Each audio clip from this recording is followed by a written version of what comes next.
Hello everyone. Today we learn the concept of data warehousing with SQL Server 2012. Today we discuss about Excel to Excel, right?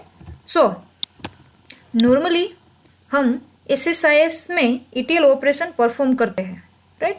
सो उसमें एक concept है कि हम Excel file का data दूसरी Excel file में कैसे ट्रांसफॉर्म कर सकते हैं, राइट? तो उसके लिए पहले तो मुझे दो एक्सेल फाइल की रिक्वायरमेंट होगी। एक एक्सेल फाइल ऐसी जिसमें मेरा सोर्स का डेटा होना चाहिए, जैसे कि मैंने यहाँ दो एक्सेल फाइल क्रिएट करके रखी है।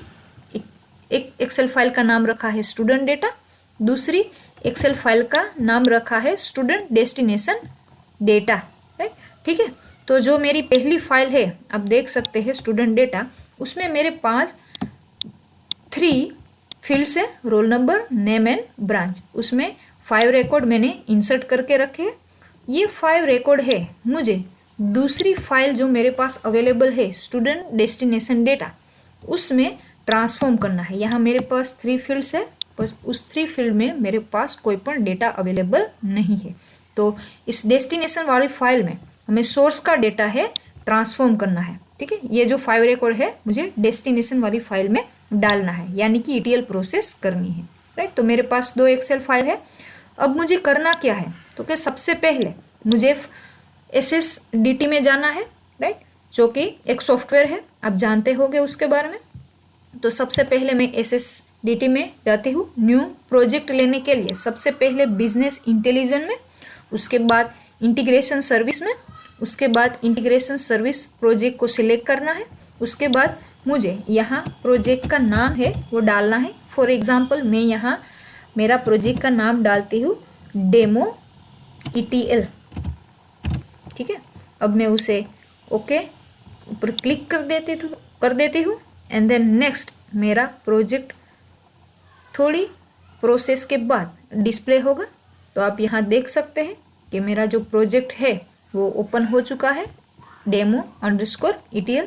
इसमें जो पैकेज है वो पैकेज के अंदर हमारा सारा डेटा स्टोर होता है। हम जो भी SSIS का वर्क करेंगे, जो भी ETL प्रोसेस करेंगे, वो ऑपरेशन इसमें परफॉर्म होगा, ठीक है?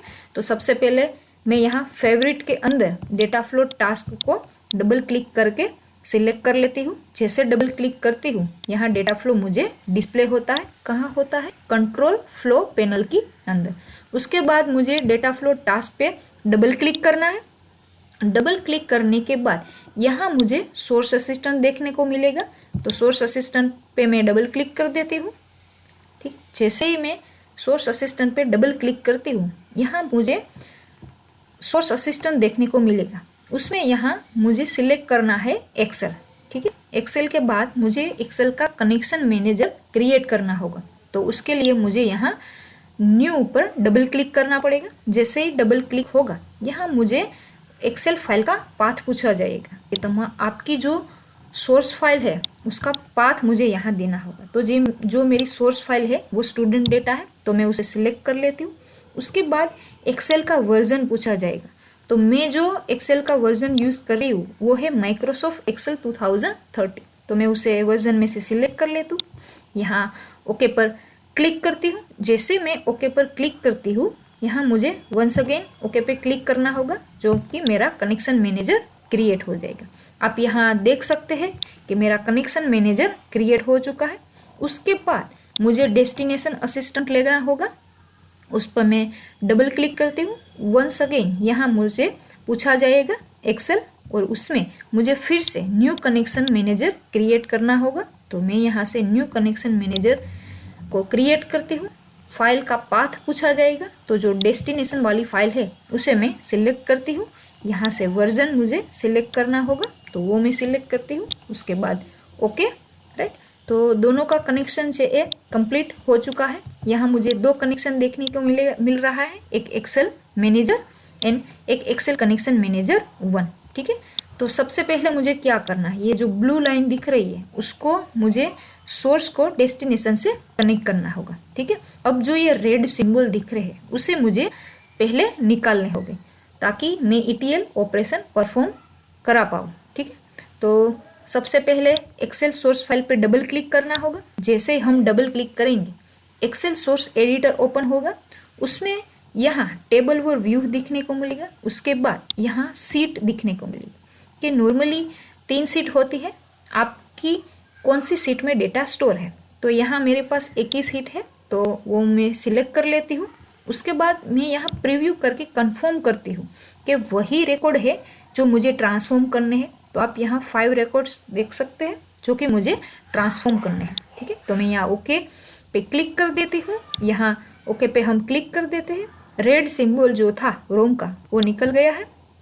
उसके बाद सेम प्रोसेस मुझे एक्सेल डेस्टिनेशन के लिए करनी होगी। मैं यहाँ से सीट को सिलेक्ट करूंगी। सीट सिलेक्ट करने के बाद व्यू एग्जिस्टिंग को चेक करूंगी। तो जो डेस्टिनेशन वाली फाइल है उसमें कोई भी रिकॉर्ड्स अवेलेबल नहीं है, यानी कि हमें इसमें डेटा को ट्रांसफॉर्म करना है। राइट, तो मैं यहाँ क्लोज कर देती हूँ। उसके बाद जो स्टेप हमें इग्नोर नहीं करना है वो है मैपिंग। मैपिंग यहाँ कैसे होगा, जो सोर्स फाइल का फील्ड है उसे हमें डेस्टिनेशन वाली फाइल से मैच करना होगा। ठीक है, तो यहाँ से आप इग्नोर भी कर सकते हैं। अगर आपको ऐसा लगे कि आपको रोल नंबर का डेटा ट्रांसफॉर्म नहीं करना, रोल नंबर वाला फील्ड से ट्रांसफॉर्म नहीं करना, तो आप यहाँ से इग्नोर कर सकते हैं। अगर करना है तो आप यहाँ से सिलेक्ट कर सकते हैं।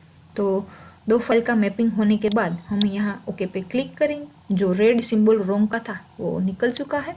यहाँ से मैं स्टार्ट बटन पर क्लिक करती हूँ। जैसे मैं स्टार्ट बटन पे क्लिक करती हूँ, मेरा जो पैकेज है, मेरा जो प्रोजेक्ट है वो रन हो जाएगा।